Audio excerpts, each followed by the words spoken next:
Assalamualaikum warahmatullahi wabarakatuh. Waalaikumsalam warahmatullahi wabarakatuh. Bersama kami lagi kembali di Milik KUA, sebuah program layanan KUA yang membicarakan tentang layanan efektivitas di kinerja KUA. Sekarang bersama kami telah hari Kabid Sawah Ya, Kemenak Sulsel, Bapak Dr. Haji Kaswat Sartono. Ini Bapak, yang ingin kami tanyakan pertama adalah tentang tema besar Kementerian Agama di HUT ke-76 tahun ini tentang transformasi layanan umat. Bagaimana model transformasi layanan umat Bapak di bidang yang Bapak pimpin? Ya, terima kasih adik-adik yang saya muliakan.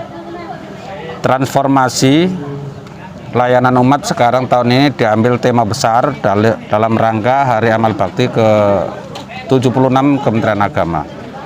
Transformasi artinya adalah perubahan ke arah yang lebih baik. Kemudian layanan umat di Kementerian Agama itu satu adalah pelayanan nikah, pelayanan zakat, pelayanan administrasi wakaf, pelayanan haji, pelayanan bimbingan keagamaan, layanan masjid, layanan arah kiblat dan lain sebagainya.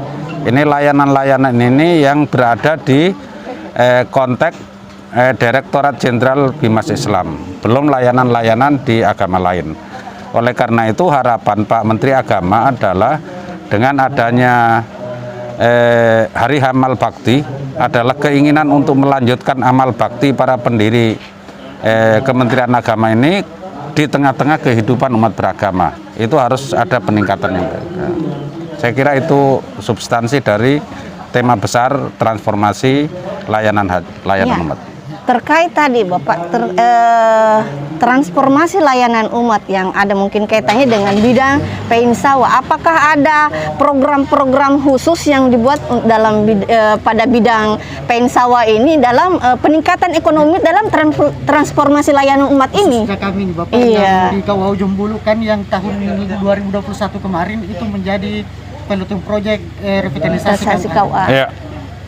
Jadi revitalisasi KUA adalah membuat formulasi baru tentang layanan KUA yang sejauh ini masih sebatas layanan nikah, pencatatan nikah, kemudian penghulu, tapi layanan-layanan lain memang sudah berjalan tapi belum maksimal.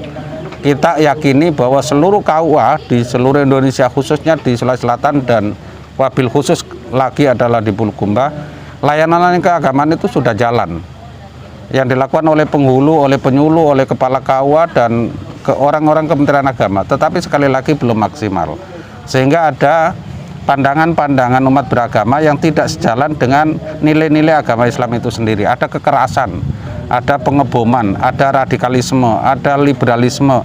Di Indonesia ini tentu inilah tantangan yang harus dijawab. Kemudian pemberdayaan ekonomi umat ya. Iya. Kita tahu bahwa angka kemiskinan di Indonesia itu masih cukup tinggi satu sisi. Satu sisi adalah pengelolaan zakat belum maksimal yang dikelola oleh Basnas. Basnas ini masih mengandalkan zakat profesi, zakat perdagangan masih sangat kecil, zakat pertanian, zakat perkebunan, zakat industri, zakat jasa dan lain sebagainya. Oleh karena itu pemberdayaan ekonomi umat ini kalau KUA bergerak kemudian masuk ke majelis taklim, masuk ke pasar-pasar tradisional, masuk ke masjid-masjid yang ada, maka saya kira zakat dengan berbagai pendekatannya ini akan bisa membantu umat beragama yang secara ekonomi belum bisa mandiri, dan ini butuh kerja keras. Kementerian Agama harus menjadi garda terdepan di samping komunitas-komunitas lainnya. Ya. Iya. Satu lagi yang terakhir, mungkin dari saya untuk Bang Cempreng, bahwa mungkin Bapak punya satu harapan untuk para penyuluh dalam transformasi layanan umat. Ataukah ada satu yang harus dilakukan oleh penyuluh dalam program Menteri saat ini?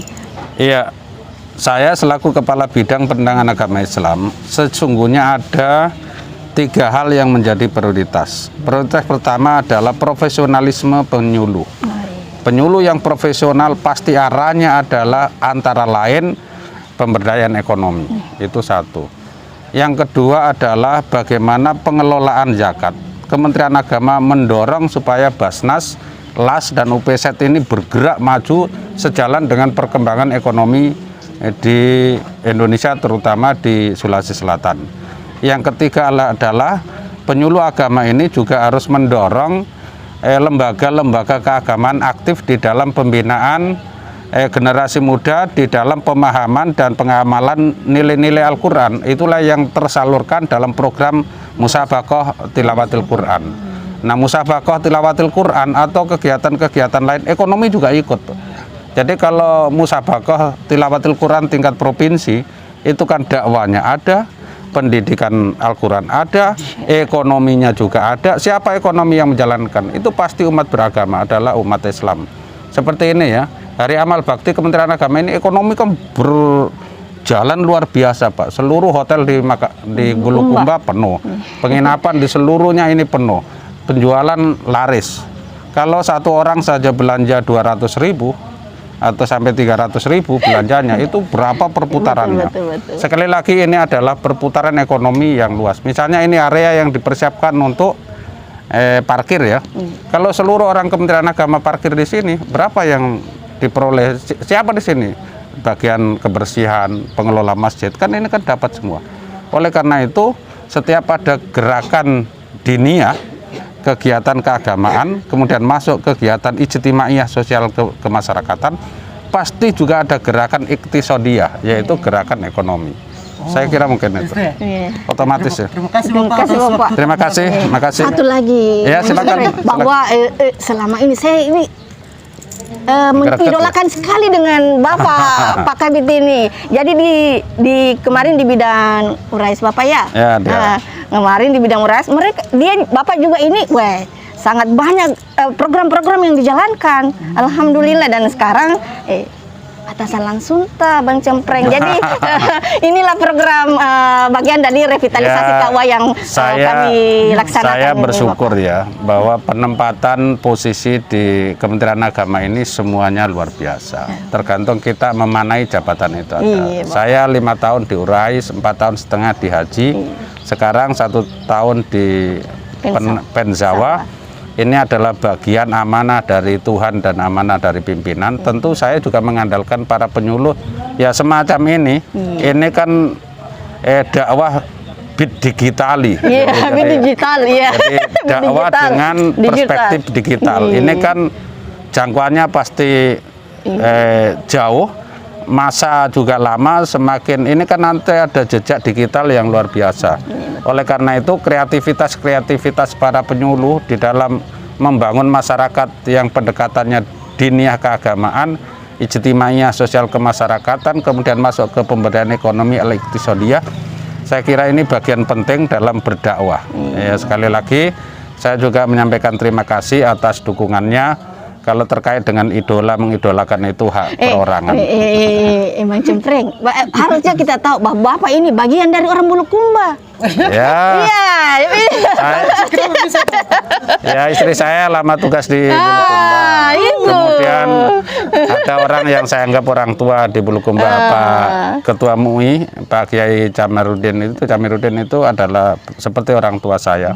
Jadi Bulukumba adalah bagian dari perjalanan hidup saya yang luar biasa. Sekali lagi, tanpa Bulukumba saya juga tidak bisa leluasa, karena kalau saya mau ke Selayar nggak ada Bulukumba. Jadi sekali lagi ini adalah luar biasa. Jadi mungkin kita mohon. Kemudian yang saya minta terakhir Bapak, ya. Bapak. Saya kemarin malam saya datang ke makam Datuk Ritiro.